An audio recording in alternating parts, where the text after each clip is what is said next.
माँ और बेटी एक झोपड़ी में गांव के उस सिरे पर रहती थी। बेटी बाग से पत्तियां जोड़कर लाती थी और माँ भाड़ में झोंकती थी। यही उनकी जीविका थी। सेर तो सेर अनाज मिल जाता था, खा कर पड़ी रहती थी। माता विधवा थी, बेटी कुंवारी, घर में और कोई आदमी न था। माँ का नाम गंगा था, बेटी का नाम गौरा। गंगा को कई साल से यह चिंता लगी हुई थी कि कहीं गौरा की सगाई हो जाए, कहीं बात बन जाए, कहीं बात पक्की हो जाए। अपने पति के मर जाने के बाद गंगा ने कोई दूसरा घर न लिया, न कोई दूसरा धंधा कर सकी। इससे लोगों को संदेह हो गया कि आखिर इसका गुजारा कैसे हो रहा है। और लोग तो छाती फाड़ फाड़ कर काम करते हैं, फिर भी पेट भर अन्न मयस्सर नहीं होता। यह स्त्री कोई धंधा नहीं करती, फिर भी माँ बेटी आराम से रहती हैं, किसी के सामने हाथ नहीं फैलाती। इसमें कुछ न कुछ रहस्य अवश्य है। धीरे धीरे यह संदेह और भी दृढ़ हो गया और अब तक जीवित था। बिरादरी में कोई गौरा से सगाई करने पर राजी न होता था। शूद्रों में बिरादरी बहुत छोटी होती है, 10-5 कोस से अधिक उसका क्षेत्र नहीं होता, इसीलिए एक दूसरे के गुण दोस्त किसी से छिपे नहीं रहते।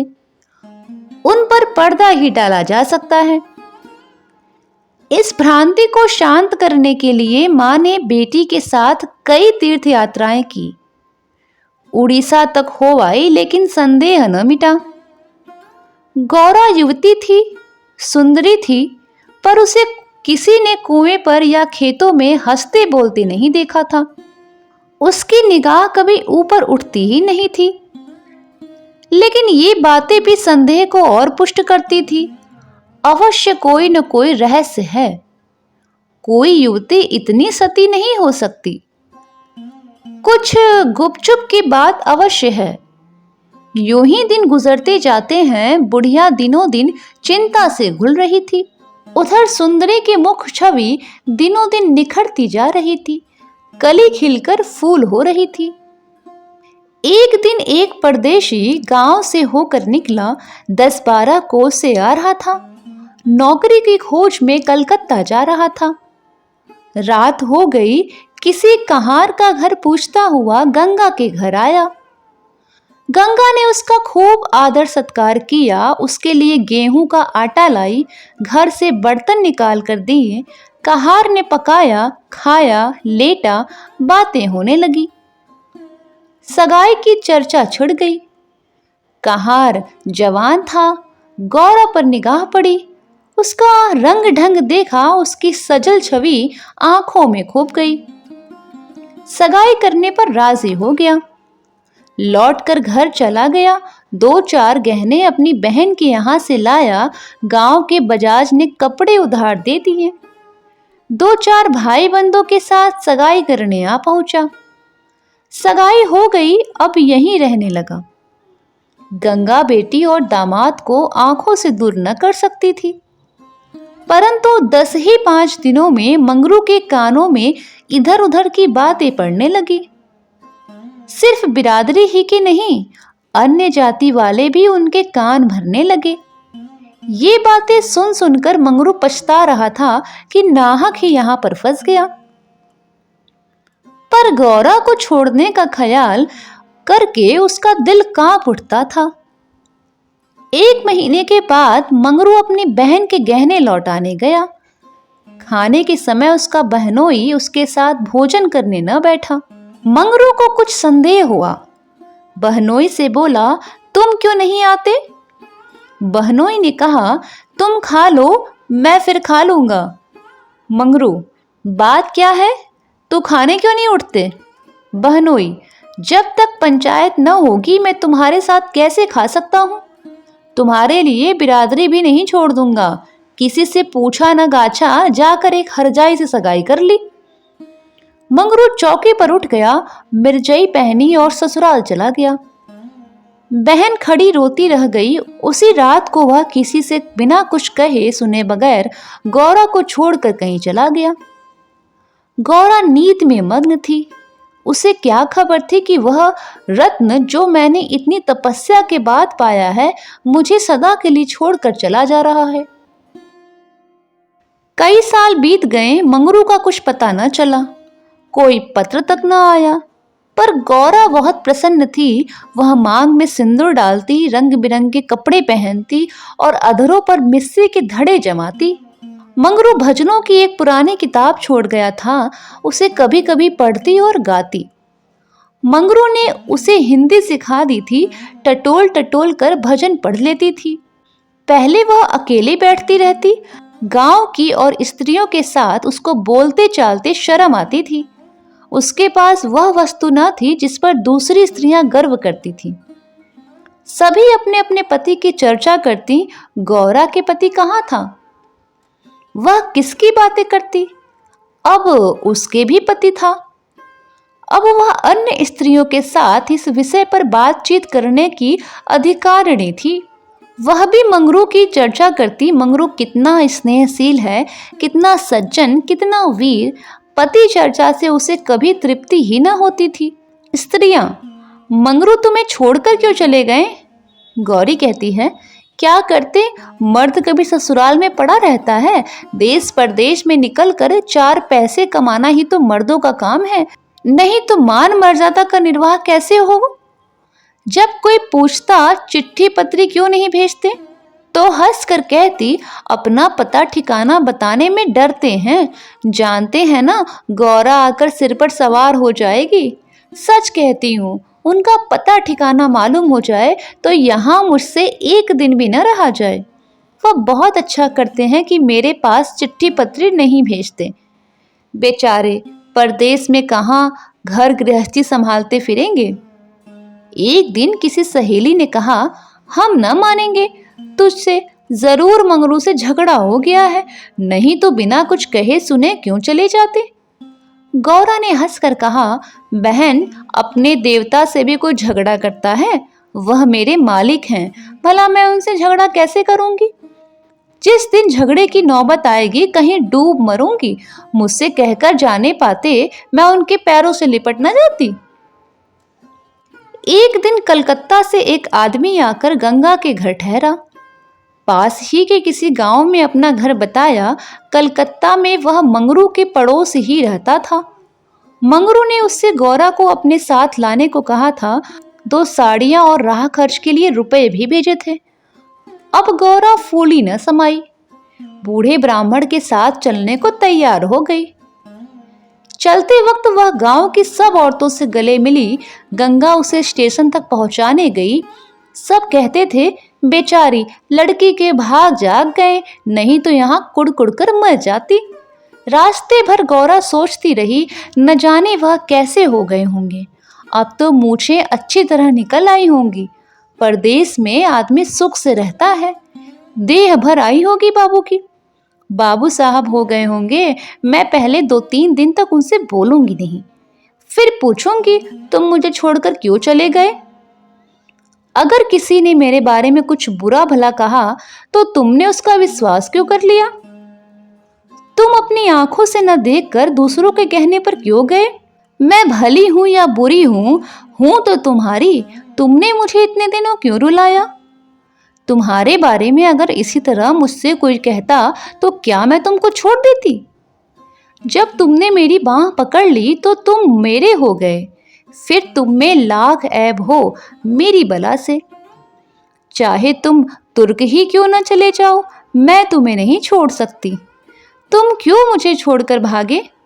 क्या समझते थे भागना सहज है? आखिर झक मारकर बुलाया कि नहीं? कैसे न बुलाते।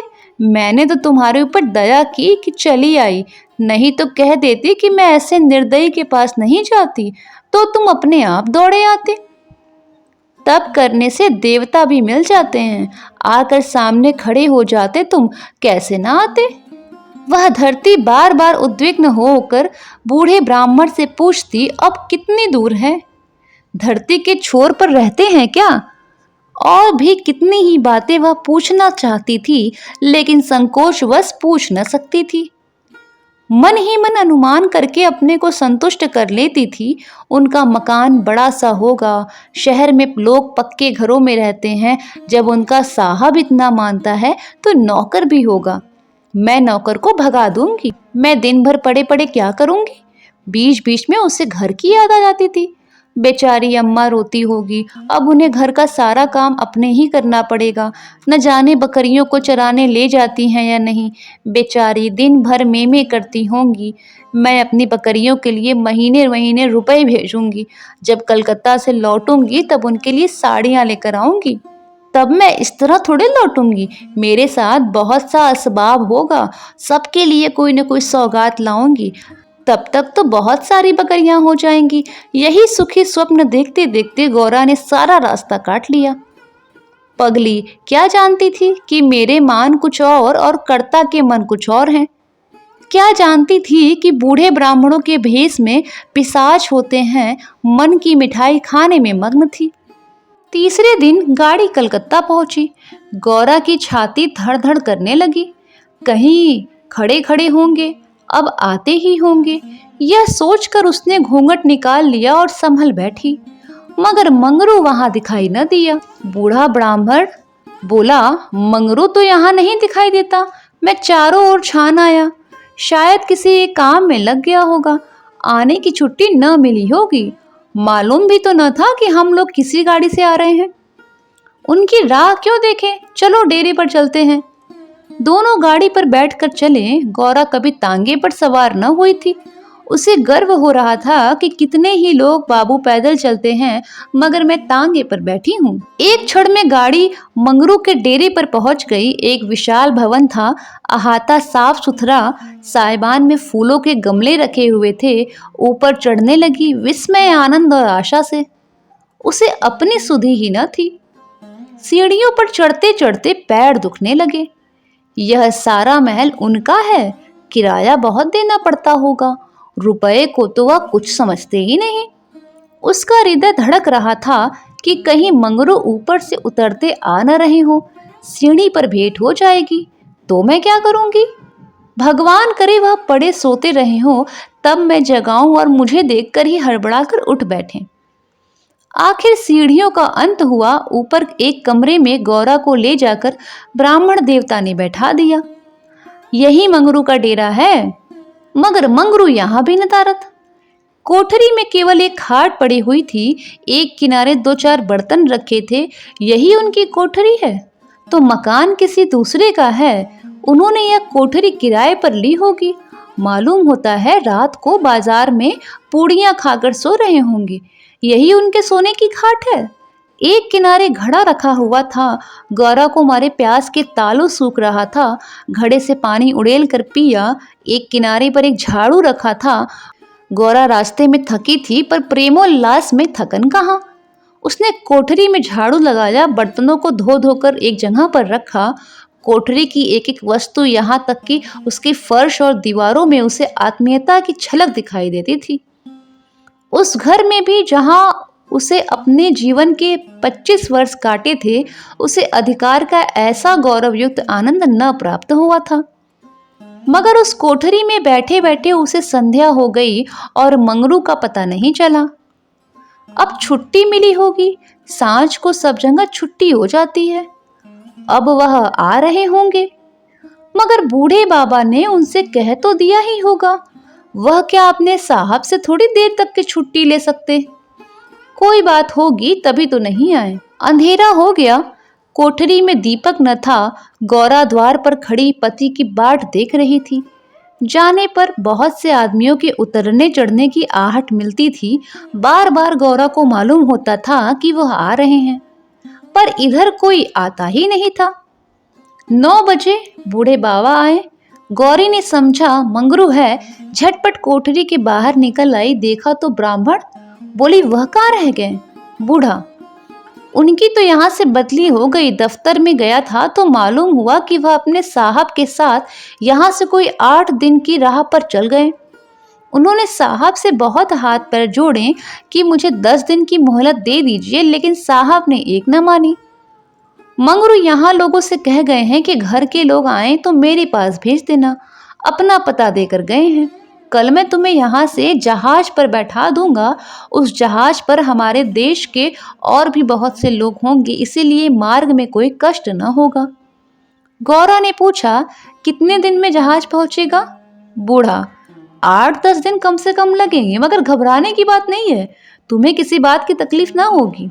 अब तक गौरा को अपने गांव लौटने की आशा थी। कभी न कभी वह अपने पति को वहां अवश्य खींच ले जाएगी, लेकिन जहाज पर बैठकर उसे ऐसा मालूम हुआ कि अब फिर माता को न देख पाऊंगी, फिर गांव के दर्शन न होंगे, देश सदा के लिए नाता टूट जाएगा। देर तक घाट पर खड़ी रोती रही। जहाज और समुद्र देखकर उसे भय हो रहा था, हृदय दहल जाता था। शाम को जहाज खुला। उस समय गौरा का हृदय एक अक्षय भय से चंचल हो उठा। थोड़ी देर के लिए निराशा ने उस पर अपना आतंक जमा लिया। न जाने किस देश में जा रही हूँ, उनसे भेंट भी होगी या नहीं, उन्हें कहाँ खोजती फिरूंगी, कोई पता ठिकाना भी तो मालूम नहीं। बार बार पछताती थी कि एक दिन पहले क्यों न चली आई। कलकत्ता में भेंट हो जाती तो मैं उन्हें वहां कभी जाने ही न देती। जहाज पर और कितने ही मुसाफिर थे, कुछ स्त्रियां भी थीं, उनमें बराबर गाली गलौज होती रहती थी, इसीलिए गौरा को उनसे बातें करने की इच्छा न होती थी। केवल एक स्त्री उदास दिखाई देती थी। गौरा ने उससे पूछा, तुम कहाँ जाती हो बहन? उस स्त्री की बड़ी बड़ी आंखें सजल हो गई। बोली, क्या बताऊं बहन, कहाँ जा रही हूँ? जहाँ भाग्य लिए जाता है वहीं जा रही हूँ। तुम कहाँ जा रही हो? गौरा, मैं तो अपने मालिक के पास जा रही हूँ। जहाँ यह जहाज रुकेगा वह वहीं नौकर है। मैं कल आ जाती तो उनसे कलकत्ता में ही भेंट हो जाती। आने में देर हो गई, क्या जानती थी कि वह इतनी दूर चले जाएंगे, नहीं तो क्यों देर करती। स्त्री, अरे बहन, कहीं तुम्हें भी तो कोई बहका कर नहीं लाया? तुम घर से किसके साथ आई थी? गौरा, मेरे आदमी ने कलकत्ता से आदमी भेजकर मुझे बुलाया था। स्त्री, वह आदमी तुम्हारे जान पहचान का था? गौरा, नहीं, उस तरफ का एक बूढ़ा ब्राह्मण था। स्त्री, वही लंबा सा दुबला पतला बूढ़ा जिसकी एक आंख में फूली पड़ी हुई है? गौरा, हाँ हाँ वही, क्या तुम जानती हो? स्त्री, उसे दुष्ट ने तो मेरा सर्वनाश कर दिया। ईश्वर करे उसकी सातों पुश्तें नरक भोगे, उसका निर्वश हो जाए, कोई पानी देने वाला भी न रहे, कोड़ी होकर मरे। मैं अपना वृत्तांत तो सुनाऊंगी तो तुम समझोगी कि झूठ है, किसी को विश्वास ना आएगा। क्या कहूँ, बस यही समझ लो कि इसके कारण मैं न घर की रह गई न घाट की। किसी को मुंह नहीं दिखा सकती, मगर जान तो प्यारी है। मिरीज के देश जा रही हूँ कि वहीं मेहनत मजदूरी करके जीवन के दिन काट लूं। गौरा के प्राण नदी में समा गए। मालूम हुआ जहाज अथाह जल में डूबा जा रहा है। समझ गई बूढ़े ब्राह्मण ने दगा की। अपने गांव में सुना करती थी कि गरीब लोग मिरिज में भर्ती होने के लिए जाया करते हैं, मगर जो वहां जाता है वह फिर लौटता नहीं। हे भगवान, तुमने मुझे किस पाप का दंड दे दिया। बोली, यह सब क्यों लोगों को इस तरह छीन कर मिरिज भेजते हैं? स्त्री, रुपए के लोभ से, और किस लिए? सुनती हूँ आदमी पीछे इन सभी को कुछ न कुछ रुपए मिलते हैं। गौरा, मजूरी? गौरा सोचने लगी, अब क्या करूं? यह आशा नौका जिस पर बैठी हुई वह चली जा रही थी, टूट गई थी और अब समुद्र की लहरों के सिवा उसकी रक्षा करने वाला कोई नहीं था। जिस आधार पर उसने अपना जीवन भवन बनाया था वह जलमग्न हो गया। अब उसके लिए जल के सिवा और कहाँ आश्रय है? उसकी अपनी माता की, अपने घर की, गांव की, सहेलियों की याद आती और ऐसी घोर मर्म वेदना होने लगी मानो कोई सर्प अंतस्थल में बैठा हुआ बार बार डस रहा। भगवान, अगर मुझे यही यातना देनी थी तो तुमने जन्म ही क्यों दिया था? तुम्हें दुखिया पर दया नहीं आती? जो पिसे हुए हैं उन्हीं को पीसते हो। करुण स्वर में बोली, तो अब क्या करना होगा बहन?